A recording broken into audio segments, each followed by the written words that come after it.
नमस्कार मैत्रिणींनो, ठरलं तर मग या मालिकेमध्ये जबरदस्त ट्विस्ट आपल्याला पाहायला मिळणार आहे आणि तन्वीचं जे काही खोटं आहे ते आता सर्वांसमोर उघड झालेलं असतं.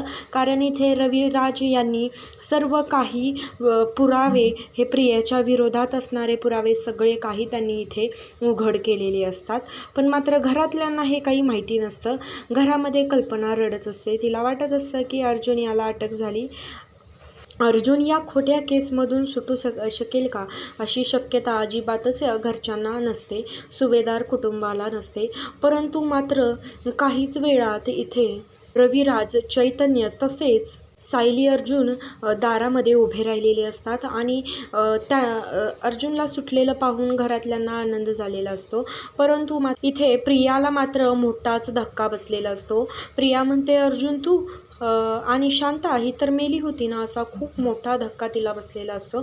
आणि इथे शांतासुद्धा सगळं काही जे खरं आहे ते सर्वांसमोर उघड करत आणि आपल्याला पाहायला मिळेल की इथे आता प्रियाला अटक झालेली असते. तर रविराजसुद्धा त्याच्या सख्या मुलीला आता घराबाहेर काढत म्हणत असतो की एका वकिलाचीच मुलगी क्रिमिनल निघाली. तर असा काही शेवट होणार.